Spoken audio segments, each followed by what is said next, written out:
अपने बच्चे के लिए एक अच्छा स्कूल चुनना बुद्धिमत्तापूर्ण निर्णय हो सकता है, क्योंकि अगर बच्चे को स्टार्टिंग में एक अच्छा स्कूल नहीं मिला तो उसकी एजुकेशन का बुनियादी ढांचा होगा वो खराब हो जाएगा और उसके सफल होने के चांसेस कम होंगे। जिस तरह से हम बिल्डिंग बनाते हैं, एक बड़ी बिल्डिंग या इमारत बनाते हैं, चाहे वो छोटी हो बड़ी हो, उसका जो मजबूती है वो उसके फाउंडेशन पर डिपेंड करती है, उसकी बुनियाद पर डिपेंड करती है। उसी तरह से बच्चे के डेवलपमेंट में, बच्चे की एजुकेशन में, जो बच्चे की बुनियादी शिक्षा होती है, यानी कि स्टार्टिंग की जो नर्सरी से लेकर जो प्राइमरी की जो एजुकेशन होती है वो बुनियादी शिक्षा कही जाती है, फाउंडेशन वाली शिक्षा कही जाती है। वो अगर खराब हो गई तो आगे उसका जो एजुकेशन है वो अच्छी होने वाली नहीं है, उसके सफल होने के चांसेस कम रहेंगे।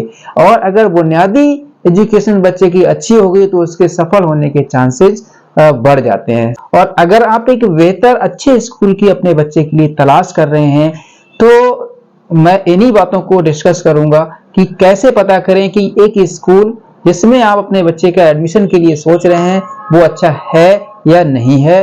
सबसे पहली बात, हमें सिक्योरिटी के बारे में चाहिए कि क्या स्कूल में सीसीटीवी कैमरे हैं, और अगर हैं तो वो सही प्रॉपर वे में वर्क करते हैं या नहीं करते हैं। स्कूल में कुछ ऐसी घटनाएं तो नहीं हुई हैं करंट में या पास्ट में जिससे कि स्कूल का नाम यानी कि रेपुटेशन खराब हो रही हो।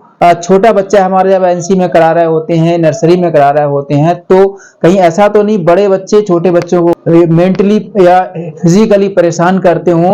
अगर ऐसा है तो समझिए हमारा बच्चा वहां सिक्योर नहीं है।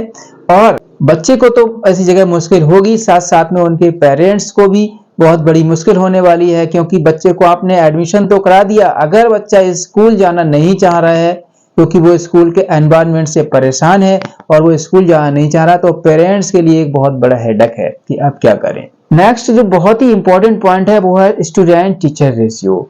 कहीं ऐसा तो नहीं है कि स्कूल में बहुत ज्यादा रश है, यानी कि बहुत ज्यादा बच्चे हैं। मेरा कहने का मतलब ये है कि एक क्लास में जैसे एक टीचर पे 30 बच्चे हैं या फिर 40 बच्चे हैं या 50 बच्चे हैं, ये टीचर और स्टूडेंट रेशियो होता है। और ये जितना कम रहता है उतना ही समझिए आपके बच्चे के लिए वो स्कूल अच्छा होगा, बेटर होगा, क्योंकि ज्यादा बच्चे होंगे तो टीचर स्पेशल फोकस नहीं कर पाएंगे।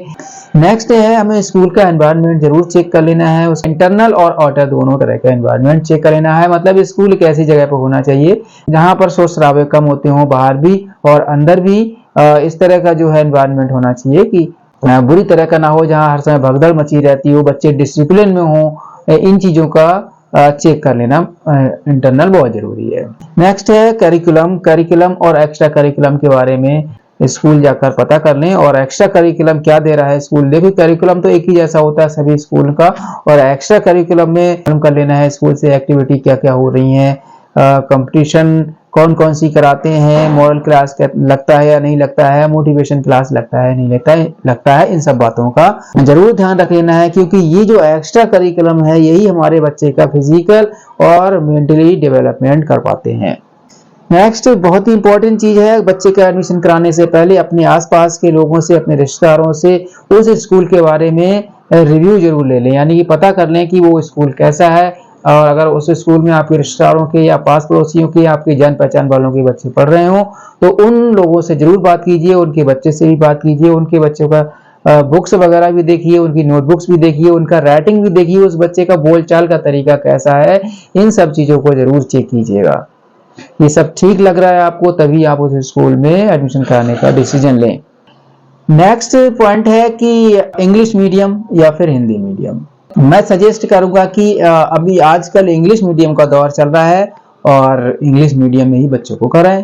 हालांकि आप हिंदी मीडियम भी चूज कर सकते हैं अकॉर्डिंग योरसेल्फ, कि कुछ स्कूल ऐसे होते हैं जो बुक्स तो केवल इंग्लिश में होती हैं उनकी, बट इंग्लिश एनवायरनमेंट स्कूल का नहीं होता है। यानी कि बच्चा आपका एनसी से लेकर 8 तक पढ़ गया और बच्चे को एक सेंटेंस भी इंग्लिश में बोलना नहीं आया, एक सेंटेंस भी इंग्लिश का समझ में नहीं आ रहा है, तो इट मीन्स वो स्कूल आपके लिए बेटर नहीं है। क्योंकि अगर इंग्लिश मीडियम स्कूल है इसका मतलब ये हुआ कि बच्चे को एटलीस्ट क्लास 8 तक इंग्लिश बोलना और इंग्लिश समझना ये तो आ ही जाना चाहिए, तभी एक वो अच्छा स्कूल हो सकता है।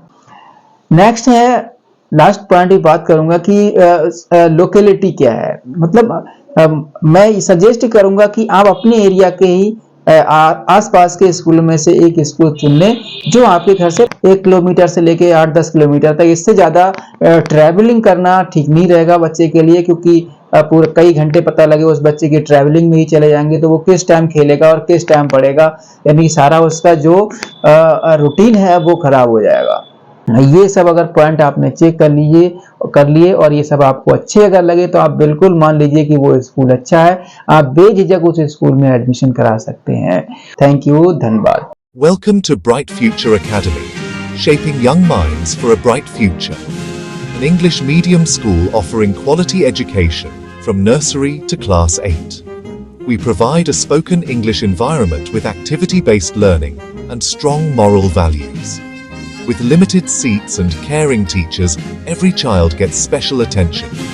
Admissions open for session 2026-27. Contact Bright Future Academy today.